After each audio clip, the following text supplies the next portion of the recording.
আমি ফেসবুকে যত ভিডিও দিয়েছি, যত রিলস দিয়েছি, যতটা কথা বলছি, গঠনমূলক, বাস্তব জীবন, সামাজিক, দেশ, দশ, মানুষের জন্য। বেহুদা কোনো কথা বলে ভিডিও বানাই নেই, বেহুদা কথা বলে কোনো আমি মানুষের কাছে সাপোর্ট চাইনি। যেটা আমি কথা বললে আপনার উপকার হবে, আমি দুইটা কথা বললে আপনি শুনলে আপনারও কাজে লাগবে, সেই কথাগুলো আমি সবসময় বলে আসছি। এটা ফেসবুক হোক, বাস্তব জীবন হোক, ইহকাল পরকাল, সমস্ত প্রেক্ষাপট থেকেই আমি কথা বলি। কিভাবে কাজ করলে ফেসবুকে সফলতা আসবে, যতটুকু জানি এবং যতটুকু আমার অভিজ্ঞতা হয়েছে, কারণ আমি আগে একটা পেজ চালাইছি, ওই পেজ থেকে আমি ইনকামও করছি এবং ওই পেজটা আমি একটা ভায়োলেশন পাইছি। সেই আমার ফেসবুক সেই আমার পেজটা আর্নিং সোর্স এফেক্টেড, এটা আনঅরিজিনাল কন্টেন্ট ছিল।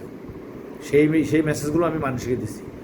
এটা আমি বলতেছি যে কারণে, আমরা যে ভিডিওগুলো বানাই, ভিডিও করি, শর্ট রিলস করি, যা করি, আমি তো দেখি শত শত মানুষের ভিডিও, মানুষকে একটা বিভ্রান্তিতে ফেলা যায়। এই করলে এই হবে, এই করলে সেই হবে, আপনি এইভাবে বাড়ান, সেভাবে বাড়ান, এগুলো আসলে একটা বিভ্রান্তি।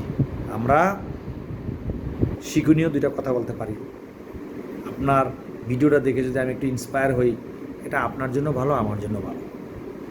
আমাকে কমেন্টস করলে ফলোয়ার বাড়বে, আমাকে কমেন্টস করুন, ঝড়ের গতিতে ফলোয়ার বাড়বে, এই ফালতু কথা বলার দরকার নেই। ফেসবুক একটা সোশ্যাল মিডিয়া, বিশ্বের অন্যতম জনপ্রিয় একটা সোশ্যাল মিডিয়া প্ল্যাটফর্ম।